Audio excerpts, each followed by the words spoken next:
ఏంటబ్బా అనుకుంటున్నారా అండి? ఏం లేదండి. సింపుల్‌గా, ఈజీగా, సూపర్ టేస్టీగా ఉండేటివి. ఈ వెజిటేబుల్స్ లేనప్పుడు ఓన్లీ ఎగ్స్ ఉన్నప్పుడు ఇలా ట్రై చేయొచ్చు ఫ్రెండ్స్. రొటీన్‌గా ఎగ్ కర్రీ లాగా, మసాలా కర్రీ లాగా లేకుండా ఎగ్ టిక్కా కర్రీ అండి. ఇట్లా స్లైసెస్ కట్ చేసుకొని చూడండి, కలర్ఫుల్‌గా ఉంది కదా! చాలా బాగా. టేస్ట్ కూడా అంతే బాగుంటుంది ఫ్రెండ్స్. చాలా బాగుంటుంది. మీరు కూడా ఒకసారి ఇలా చూడండి. వీడియోలోకి వెళ్ళిపోదామా, చూసేద్దామా వీటికి ఏమేమి ఇంగ్రీడియంట్స్ వేసాను ఏంటి అనేది. Hi friends, welcome to my channel smiley Surekha. ఏంటి అనుకుంటున్నారా? ఏం లేదండి, ఈరోజు వచ్చేసి ఎగ్ టిక్కా అని చేద్దాం అనుకుంటున్నా ఫ్రెండ్స్. ఎగ్ టిక్కా కర్రీ అనమాట. చాలా బాగుంటుంది, సింపుల్ ప్రాసెస్లో ఫ్రెండ్స్. అందుకు ఎగ్స్ని ముందుగా 5 ఎగ్స్ తీసుకున్నానండి. వీటిని ఉడకబెట్టుకోవాలి, బాయిల్ చేసుకోవాలి ఫ్రెండ్స్. ఎగ్స్ని కొంచెం సాల్ట్ వేసుకొని స్టవ్ మీద పెట్టేసుకుందాం ఫ్రెండ్స్. బాయిల్ చేసేసుకుంటే సరిపోతుంది. ఆనియన్ అండి, ఒకటి పెద్దదన్నమాట, సన్నగా స్లైసెస్లా కట్ చేసుకోవాలి ఫ్రెండ్స్. ఈ లోపు బాయిల్ అయ్యేలోపు మనం ఇవన్నీ ప్రిపేర్ చేసుకుందామండి. ఎగ్స్ బాయిల్ అయిపోయాయి ఫ్రెండ్స్. ఇప్పుడు ఇంకా వీటిని ఎగ్స్ బాయిల్ అయిన తర్వాత ఏం చేయాలో తెలుసు కదండి. ఆనియన్స్ కూడా కట్ చేసి పెట్టేసుకున్నాను. అంతలోపలే తీసేసుకుందామండి ఎగ్స్ని. ఇంకా రెడీ అయిపోయిందండి. వీటిని ఇప్పుడు మనము స్లైసెస్ లాగా చేసుకోవాలి ఫ్రెండ్స్. కట్టర్ ఉందన్నమాట, స్లైసెస్ కట్టరు, దాంట్లో పెట్టి స్లైసెస్ చేసుకోవాలా. ఎగ్ టిక్కా అన్నాను కదండి. ఇప్పుడు ఈ స్లైసెస్లో మనకి ఇది పెట్టుకొని కట్ చేసుకోవడమే అనమాట. ఇది ఇట్లా ఓపెన్ చేసుకొని ఇట్లా పెట్టుకోవాలి ఫ్రెండ్స్. ఇది అడ్డంగా కట్ అయిపోతుంది. అయిపోయినాయండి స్లైసెస్ అనేటివి. చూడండి ఫ్రెండ్స్, ఇట్లా కట్ చేసుకొని ఇట్లా పెట్టేసుకోవాలి. అన్ని స్లైసెస్ లాగా వచ్చేస్తాయి చూడండి. ఈ రకంగా ఇలా మొత్తం ఇంకా కట్ చేసుకోవాలండి. కట్టర్ లేకుంటే మనం చాక్తో ఇంకా అడ్డంగా కట్ చేసుకోవడమే ఫ్రెండ్స్. ఇప్పుడు స్టవ్ ఆన్ చేసుకొని కడాయి పెట్టుకోవాలండి. ఆయిల్ వేసుకోవాలి ఫ్రెండ్స్. ఇప్పుడు కర్రీకి సరిపడినంత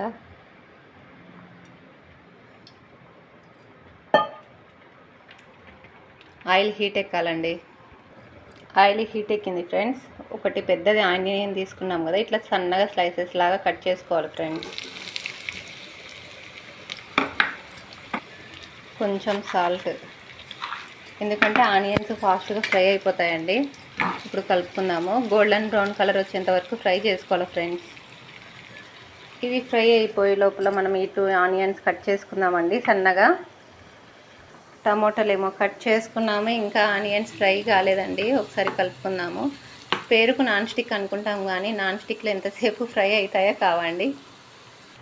అల్లం వెల్లుల్లి పేస్ట్ ఫ్రెండ్స్, ఇది ఆల్రెడీ నేను ప్రిపేర్ చేసి పెట్టేసుకుంటానండి. కొంచెం సాల్ట్ వేసి నిల్వ ఉంటుందన్నమాట, ఫ్రిడ్జ్లో పెట్టేస్తాం కాబట్టి. ఇది వచ్చేసి 1 టేబుల్ స్పూన్ ఫ్రెండ్స్. ఫ్రై అయిపోయాయి చూడండి ఫ్రెండ్స్. ఇప్పుడు 1 టేబుల్ స్పూను అల్లం పేస్ట్ అండి. కలుపుకోవాలి ఫ్రెండ్స్. పచ్చివాసన పోయేంత వరకు కలుపుకోవాలి. కట్ చేసుకున్న టమాటోలు వేసేసుకోవాలి ఫ్రెండ్స్. ఇవి కూడా ఇంకా పచ్చివాసన పోయేంత వరకు ఫ్రై చేసుకోవాలండి. ఫాస్ట్గా ఫ్రై అయిపోవాలి కాబట్టి మూత పెట్టేసుకున్నాము. ఒకసారి చూసుకుందాం ఫ్రెండ్స్, కుక్ అయిందేమో. టమాటాలు అనేవి మగ్గిపోయినట్టున్నాయండి. మూత పెట్టేసేసరికి ఒకసారి కలుపుకున్నాము. ఓకే, ఫ్రై అయిపోయాయండి. ఇప్పుడు కారం పొడి friends, 2 table spoons, 1/2 table spoon పసుపు, ఫైనల్గా ధనియాల పొడి అండి 2 టేబుల్ స్పూన్స్. అన్నీ వేసుకున్నాక ఒకసారి బాగా కలుపుకుందాం ఫ్రెండ్స్ మొత్తం. ఇవి కూడా ఒక 2 మినిట్స్ అనేటివి దీంట్లో టమాటాల మసాలా అన్నీ వేసుకొని కలుపుకోవాలండి. ఒకవేళ బాగా స్పైసీగా ఉండాలి అనుకుంటే చికెన్ మసాలా కూడా వేసుకోవచ్చు ఫ్రెండ్స్, 1 టేబుల్ స్పూను. ఇందాక కొంచెమే సాల్ట్ వేసాను కాబట్టి ఇప్పుడు ఇంకా కొంచెం సాల్ట్ వేస్తున్నానండి. ఒకసారి కలుపుకున్నాము. ఒక చిన్న గ్లాస్తో వాటర్ తీసుకుంటున్నానండి గ్రేవీ కోసము. వాటర్ వేసుకుంటానే కలుపుకుందాం ఫ్రెండ్స్. ఇట్లా మొత్తం ఈక్వల్గా కలుపుకోవాలా మసాలా మొత్తం. చూడండి, గ్రేవీ అనేది తిక్కుగానే ఉంది. వాటర్గా అట్లేం లేదు, గ్రేవీ థిక్గానే ఉంది కదా, ఇట్లా ఉడుకుతుంది కదా. ఇలా మొత్తం బబుల్స్ వచ్చేటప్పుడు ఫ్రెండ్స్ సిమ్లో పెట్టేసుకొని ఈ స్లైసెస్ అనేటివి వాటిలో వేసుకోవాలండి. ఇట్లా మొత్తం కొంచెం లేట్గానే అవుతుంది వేసుకునేసరికి, స్లైసెస్ మనము ఈక్వల్గా వేసుకోవాలి కాబట్టి ఇలా మొత్తం వేసేసుకోవాలండి.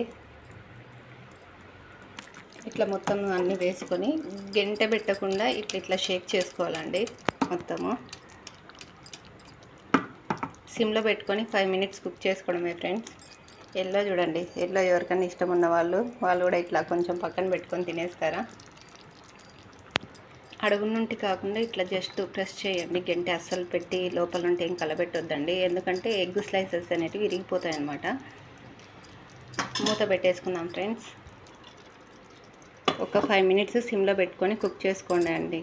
ఇంతే అండి, సింపుల్ ప్రాసెస్లో ఎగ్ టిక్కా కర్రీ అనేది సూపర్ టేస్టీగా ఉంటుంది, చాలా బాగుంటుందండి. మీరు కూడా ఒకసారి ఇలా ట్రై చేసి చూడండి ఫ్రెండ్స్. 5 మినిట్స్ అయింది ఫ్రెండ్స్. ఇప్పుడు ఒకసారి మూత తీసి చూసుకుందామండి.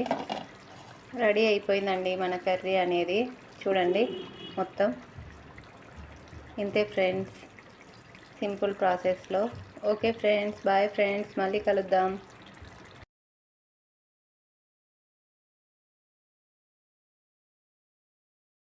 అయిపోయిందండి ఎగ్ టిక్కా కర్రీ అనేది, సూపర్ టేస్టీగా ఉంది కాబట్టి బాగా ఫుల్గా లాగిచ్చేసామండి.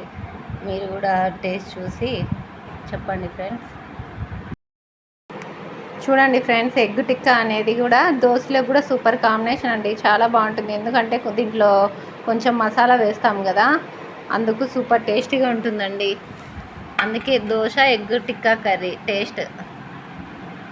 మీకు ఎంతమందికి ఇష్టం ఫ్రెండ్స్ దోశలోకి కాంబినేషన్ మసాలా కర్రీస్ కానీ ఇట్లా? నాకైతే మసాలా కర్రీస్ ఏవైనా కానీ సూపర్గా ఉంటుంది కాబట్టి లైక్ చేస్తానండి. ఇలా దోశ తీసుకొని ఇంకా తినడమే అండి, ఎంజాయ్ చేసుకుంటూ.